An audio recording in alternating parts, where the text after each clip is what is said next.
Hi, welcome back to another Econ podcast with Mr. Hagan. On this Econ podcast, we're going to talk about the short run and long run supply curve for the individual firm. So I'm going to start with the long run, and that's going to be this graph over here on the right. How do I know that that's the long run? I know it's the long run because in the long run, there are no fixed costs. So here's the average total cost curve, which is also equal to the average variable cost curve.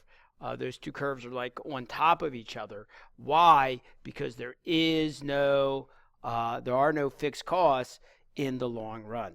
Okay, so that's my long run graph.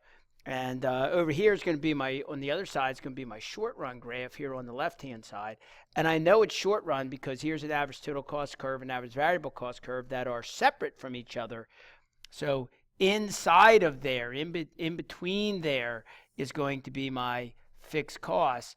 And if there are fixed costs, then it must be the short run. Okay, so what we're going to do is we're going to take a look at, we're going to find or discover the long run supply curve and the short run supply curve for the individual firms. So let's start with the long run. And let's say that the price, for some reason, I don't know why, but let's say that the price is right here. Remember that the firm is a price taker in pure competition. So this is inside the pure competition model. The firm is a price taker. And if the firm is a price taker, then they're going to have this perfectly elastic demand curve. This is the price in the marketplace, this orange line. And so the firm's going to produce right here where the price is equal to the marginal cost. So this is the price curve. This is the marginal revenue curve. This is the marginal average revenue curve, et cetera, et cetera. So the firm's going to produce right here where marginal revenue equals marginal cost. And that's the standard assumption if they're profit maximizing.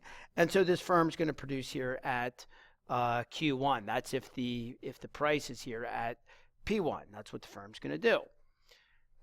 So what happens if the price goes down? Let's say the price goes down to P2, somewhere down here.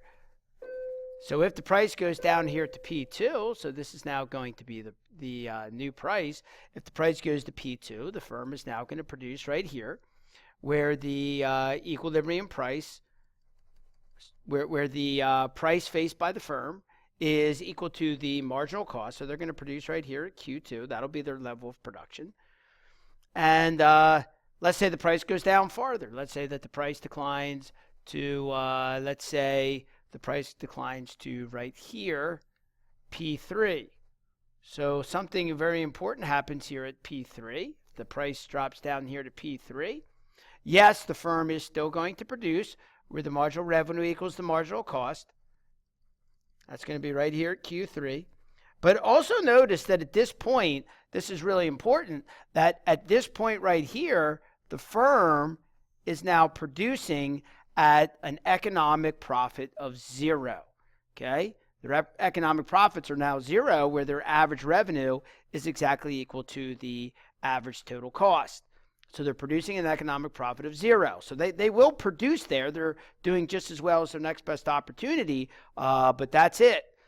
Okay, that's the lowest price at which this firm will produce. So let me just get rid of that arrow, and let's say, well, what does happen if the price goes lower? Where if the price goes lower, let's say that the price goes down here to whatever this would be, P4.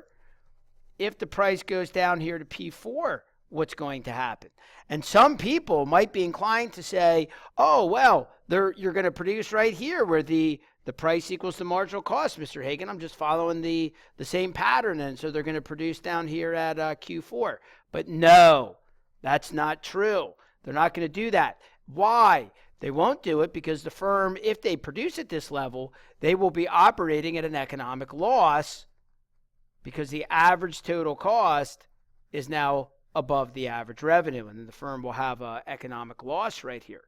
So if they have an economic loss, they will exit the industry. They will not produce. They will exit the industry. So what I'm saying is if the price goes below, let me just get rid of all that. Let me get rid of these dots because these are incorrect.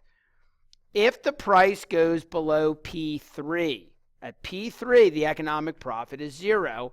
If the price goes below P3, then the firm has an economic loss, and they are going to exit the industry, which means production will go down to 0. Okay? So for any price below P3, the firm is going to charge is going to produce 0 units of the good because they're suffering an economic loss. Okay?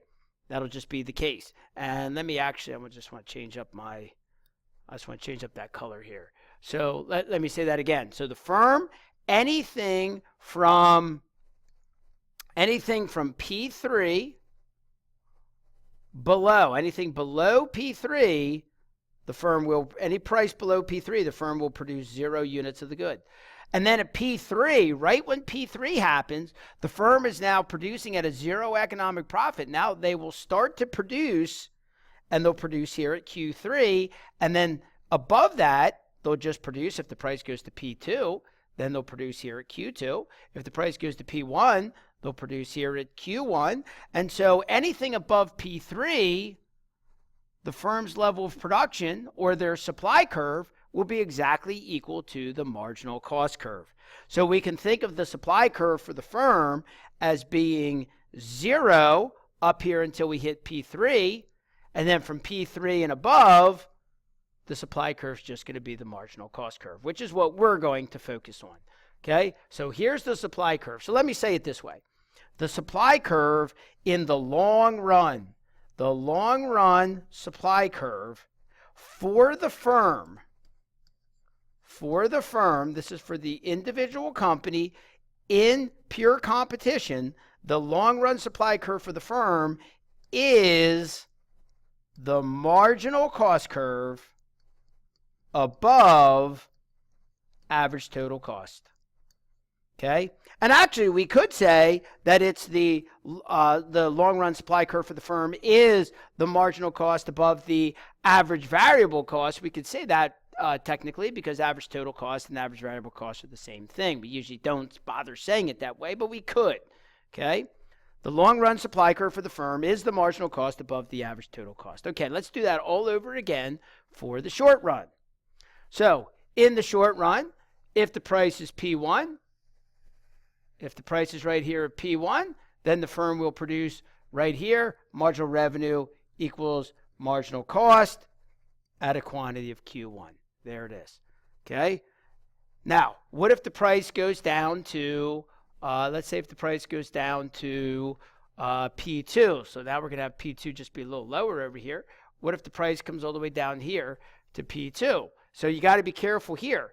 Will the firm produce where the marginal revenue equals the marginal cost? Will the firm continue to produce? And the answer is yes, they will. You can watch one of my older videos on this playlist about how the firm makes its production choices. But the firm here will produce, and but they'll produce at an economic loss. Okay? They're going to produce at a loss. Why are they at a loss? They're at a loss because their price is below the average total cost. So they are losing, they do have an economic loss. However, their price is above the average variable cost, and so it is worth it for the firm to stay open. The firm will continue to stay open and produce at an economic loss. So when the price line is in between the average total cost and the average variable cost, when the price line is in between those two, like P2 is in this case, the firm will produce where the marginal revenue equals the marginal cost at Q2. So where will they stop producing? Okay, well, they will stop producing, or at least the minimum price at which they will produce will be down here at P3. If the price goes to P3, the firm will produce. Technically, they would be indifferent, but we'll say they will produce here at Q3, where the price is exactly intersecting the average variable cost curve at its lowest point. And then what about anything below there? Anything below there, if we go down to a P4 somewhere down here, if we went to a P4 down here, then the price would be below the average variable cost, the firm would be below the average variable cost. And if they're below the average variable cost, then they are going to shut down in the short run. They are going to shut down in the short run. So what's the supply curve going to look like? The supply curve will be, again, the firm will produce 0 until the price gets up to P3. Okay, so anything below P3, the firm will produce 0. At P3, where we get up to the average variable cost curve, the firm will now produce at Q3. At P2, they'll produce at Q2. At P1, they'll produce at Q1, and that will make up the supply curve in the short run. That will make up the supply curve in the short run. So let's say it like this. We would say that the supply curve for the individual firm, the short run supply curve, so we got to say supply curve in the short run is what? The supply curve for the firm, the short run supply curve for the firm is the marginal cost curve. It's still the marginal cost curve, but it's the marginal cost curve above the average variable cost.